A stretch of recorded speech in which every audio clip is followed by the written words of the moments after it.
Masa keemasan dan kejayaan Kerajaan Tarumanegara di masa pemerintahan raja yang ketiga, yaitu Raja Purnawarman, yang memerintah selama 39 tahun dari tahun 317 sampai tahun 356 Saka atau tahun 395 sampai dengan 434 Masehi. Kalau menelisik dari tahun kejayaan Kerajaan Tarumanegara di bawah Sang Maharaja Purnawarman pada abad ketiga, di mana pada era itu bangsa Arab masih dalam peradaban jahiliyah, artinya saat bangsa Arab masih dalam masa-masa jahiliyah sebelum Rasulullah Muhammad SAW lahir pada tanggal 12 Rabiul Awal tahun Gajah atau bertepatan dengan tahun 570 Masehi. Di Bekasi sudah hidup masyarakat dengan peradaban yang tinggi. Purnawarman dilahirkan tanggal 8 bagian gelap bulan Palguna tahun 294 Saka atau 16 Maret 372 Masehi. 2 tahun sebelum ayahnya wafat, ia diwisuda sebagai Raja Tarumanegara ketiga pada tanggal 13 bagian terang bulan Chaitra tahun 317 Saka atau 12 Maret 395 Masehi saat usia baru 23 tahun.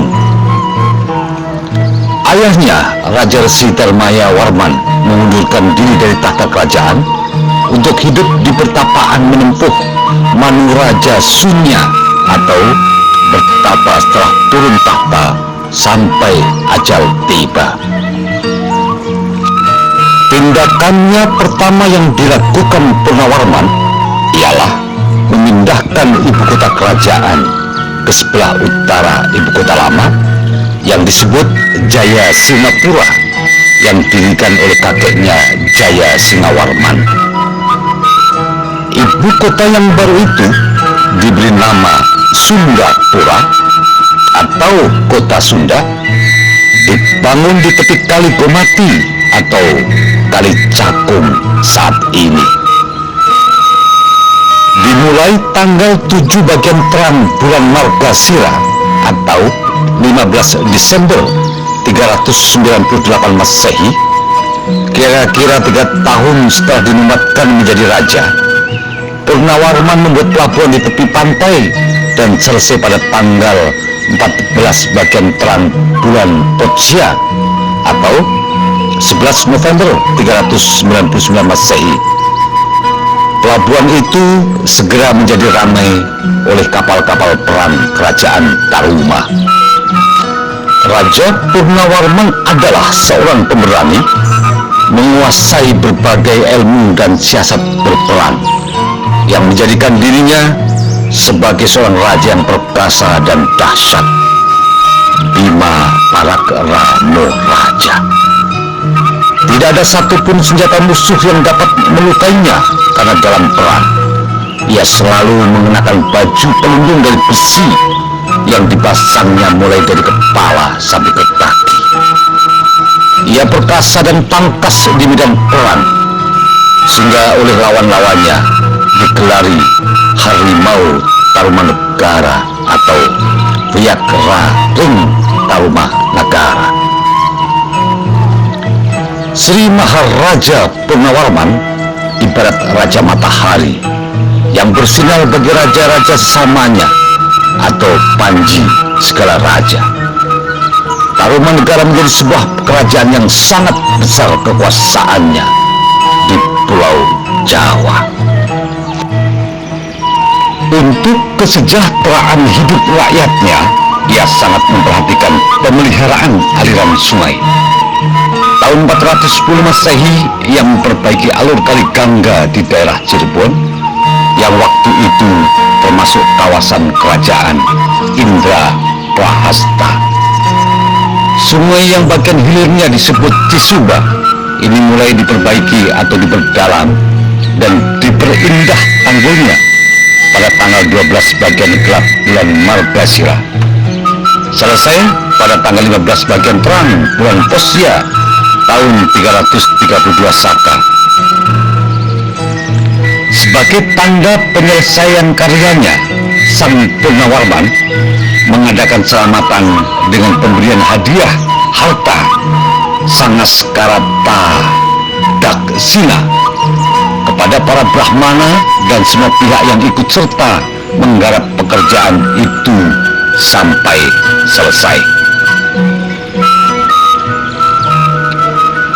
Hadiah itu berupa sapi 500 ekor, pakaian, kuda 20 ekor, gajah 1 ekor yang diberikan kepada Raja Indra Prahasta, serta jamuan makanan dan minuman yang lezat.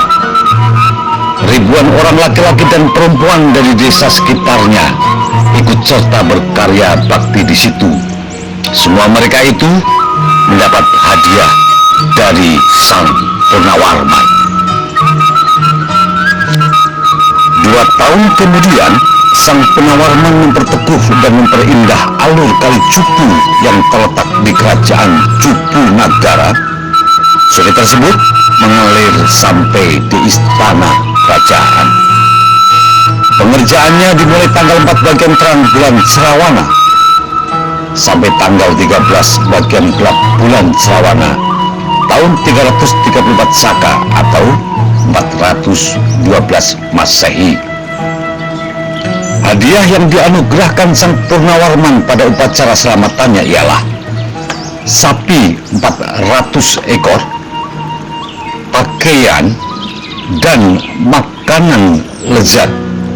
Setiap orang yang ikut serta mengerjakan saluran itu mendapat hadiah dari raja, baik di tepi kali Gangga di Indra Prahasta maupun di tepi kali Cupu.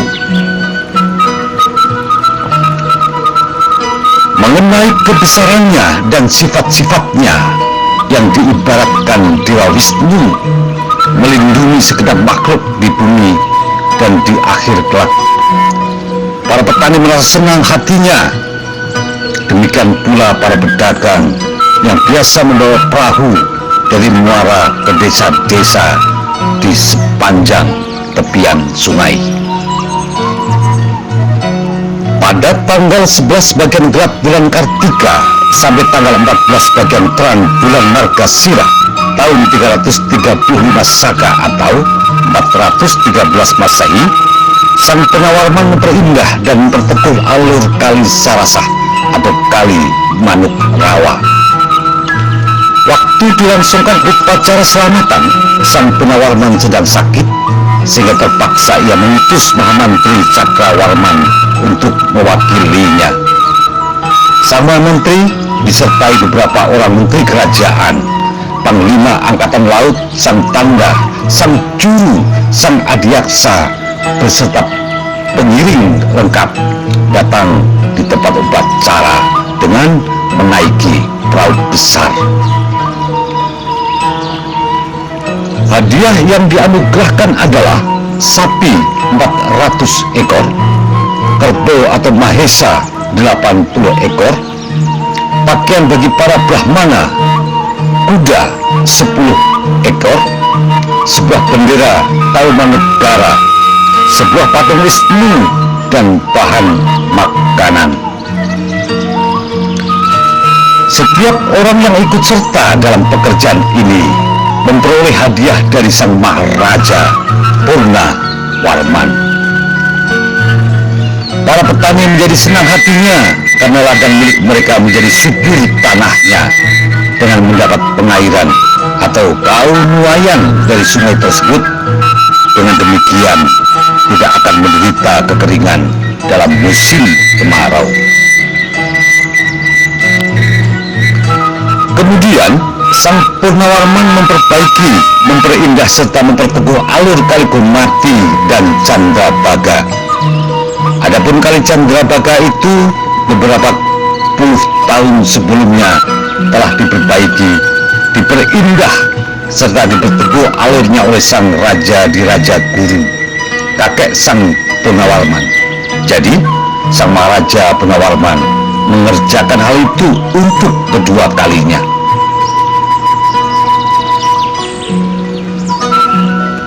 Kerajaan Kalikomati dan Candrabaga ini berlangsung sejak tanggal 8 bagian gelap bulan Palguna sampai tanggal 13 bagian terang bulan Caitra tahun 339 Saka atau 417 Masehi. Ribuan penduduk laki-laki dan perempuan dari desa-desa sekitarnya berkarya bakti siang malam dengan membawa berbagai perkakas.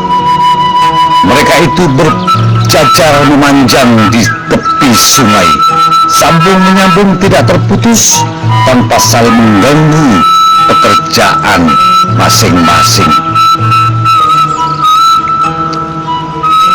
Selanjutnya, Sang Punawarman mengadakan selamatan dan memberi hadiah harta kepada para brahmana. Perinciannya adalah sapi atau goh 1000 ekor, pakaian serta makanan lezat.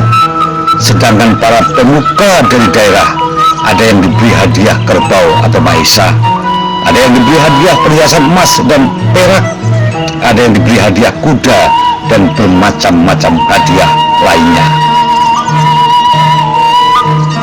Pada tanggal 3 bagian gelap bulan Jesta sampai tanggal 12 bagian terang bulan Asada tahun 341 Saka atau 419 Masehi, Sang Punawarman memperteguh alur dan perdalam Citarum, sungai terbesar di kerajaan Taruma atau di Jawa Barat. Selamatan dari hadiah harta dilaksanakan setelah pekerjaan itu selesai.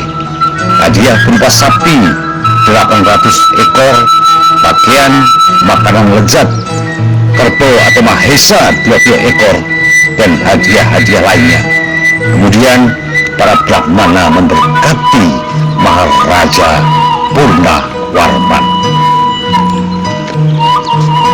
Dari fakta sejarah di atas jelas membuktikan bahwa Baginda Maharaja Purnawarman adalah raja yang bijak, mengedepankan kesejahteraan rakyatnya dengan bukti pembangunan sungai-sungai sebagai alat transportasi utama saat itu, dan sekaligus difungsikan sebagai irigasi untuk meningkatkan dan mengembangkan pertanian persawahan, dan memberikan hadiah dan penghargaan yang sangat layak kepada masyarakat pekerja yang terlibat dalam pekerjaan pembangunan dan perbaikan alir sungai-sungai yang ada di bawah penguasaan Kerajaan Tarumanegara.